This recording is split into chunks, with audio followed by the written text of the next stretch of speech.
The female reproductive system includes the vulva, or external genitalia, vagina, cervix, uterus, ovaries, fallopian tubes, and mammary glands. The external genital organs of the female collectively are called the vulva. They consist of the labia majora and labia minora, clitoris, opening of the urethra, and the opening of the vagina. The main functions involving the vulva are urination, sexual behavior, menstruation, and childbirth. The vagina is a muscular tube leading from outside of the body in towards the uterus.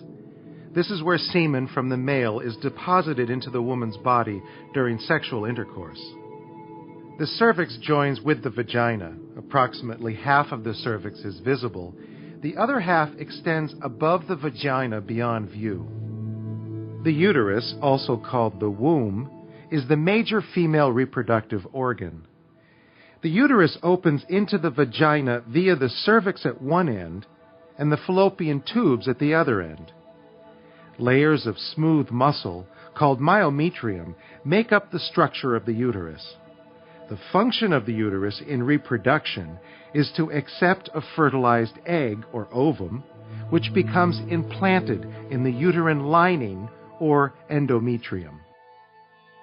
The fallopian tubes connect the uterus to the ovaries where eggs, or ova, are produced. The ovaries also produce powerful hormones, principally estrogen and progesterone, which play an important role in the reproductive cycle, as we shall see. At birth, each ovary contains roughly 500,000 ovarian follicles, also called Graafian follicles. These follicles are the immature form of the ovum. Beginning at puberty, the ovaries normally allow one ova to mature every 28 to 30 days. This process is called the menstrual cycle.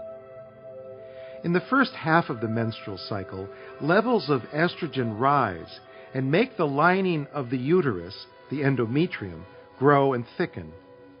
At about day 14, one follicle breaks open to release its egg cell in a process known as ovulation. Smooth muscle lining the fallopian tube transports the egg by peristaltic contractions to the uterus, and progesterone levels rise and help prepare the uterine lining for pregnancy. This trip can take hours or days.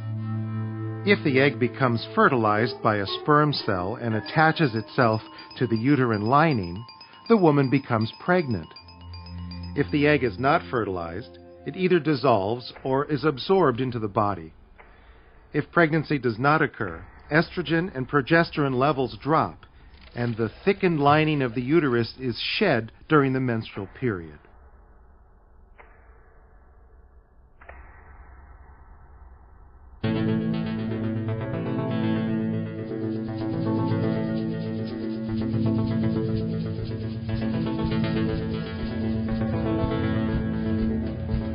During sexual intercourse, about 4 milliliters of semen, containing as many as 400 million sperm cells, are deposited in the female's vagina.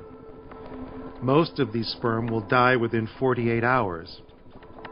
If fertilization takes place, the sperm usually meet the ovum in the fallopian tube, requiring the sperm cells to swim from the upper vagina through the cervix and across the length of the uterus before reaching the fallopian tube, a considerable distance compared to the size of the sperm cell.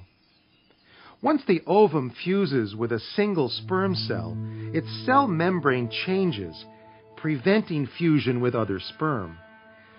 This process ultimately leads to the formation of a cell called a zygote, the union of an ova and a sperm.